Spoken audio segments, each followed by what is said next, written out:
Módulo 3. Las moléculas de la vida. El filósofo griego Leucipo de Mileto es reconocido como creador de la teoría atómica de la materia, más tarde desarrollada por su principal discípulo, el filósofo griego Demócrito.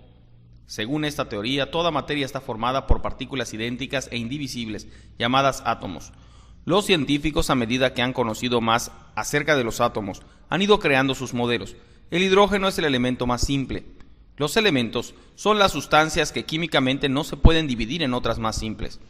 El descubrimiento de la naturaleza de las emisiones radiactivas permitió a los físicos profundizar en el átomo, que según se vio, consistía principalmente en espacio vacío. En el centro de ese espacio se encuentra el núcleo, que solo mide aproximadamente una 10.000ª parte del diámetro del átomo. Rutherford dedujo que la masa del átomo está concentrada en su núcleo.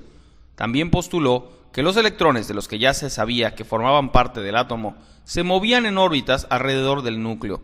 El núcleo tiene una carga eléctrica positiva. Los electrones tienen una carga negativa.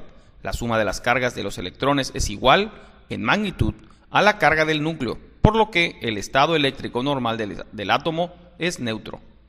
Para explicar la estructura del átomo, el físico danés Niels Bohr desarrolló en 1913 una hipótesis conocida como teoría atómica de Bohr.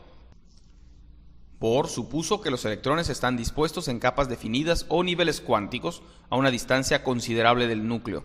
La disposición de los electrones se denomina configuración electrónica. El número de electrones es igual al número atómico del átomo. El hidrógeno tiene un único electrón orbital, el helio 2 y el uranio 92. Las capas electrónicas se superponen de forma regular hasta un máximo de 7, y cada una de ellas puede albergar un determinado número de electrones. La primera capa está completa cuando tiene 2 electrones, en la segunda caben un máximo de 8, y las capas sucesivas pueden contener cantidades cada vez mayores. Ningún átomo existente en la naturaleza tiene la 7ª capa llena. Los últimos electrones, los más extensos o los últimos en añadirse a la estructura atómica, determinan el comportamiento químico del átomo. El hidrógeno gaseoso existe en condiciones normales como 2 átomos enlazados o unidos. La estabilidad se obtiene cuando 2 átomos de hidrógeno chocan y los 2 electrones empiezan a girar alrededor de ambos núcleos. La liga de estos electrones entre los 2 átomos se llama enlace químico. Los enlaces químicos varían en la cantidad de energía que contienen. Los grupos de átomos diferentes que se combinan formando un enlace químico se llaman molécula.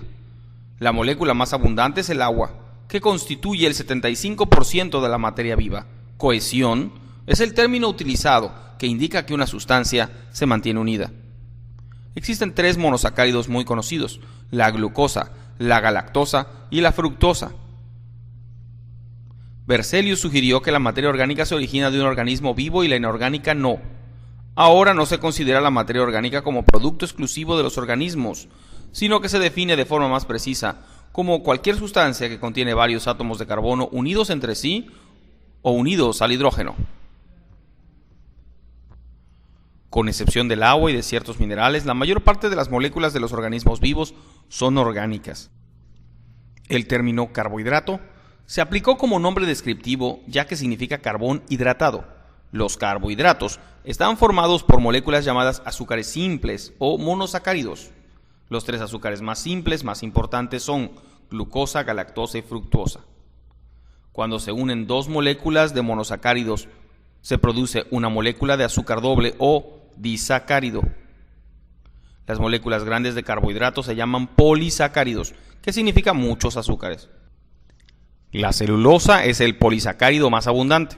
El glucógeno es una cadena ramificada de moléculas de glucosa, que se forma en el hígado y músculos de los animales mayores.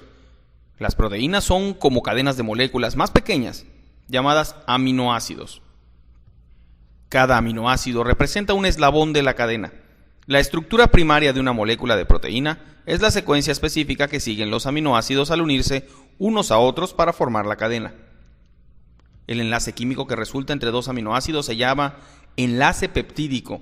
Los químicos utilizan con frecuencia los términos péptido y polipéptido para describir una cadena de proteínas de menos de 50 aminoácidos. La hemoglobina es un ejemplo de proteína.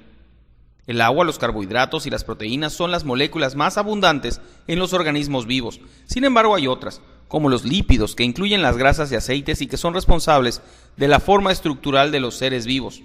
Los ácidos nucleicos son otra variedad de las moléculas orgánicas presentes en los organismos vivos.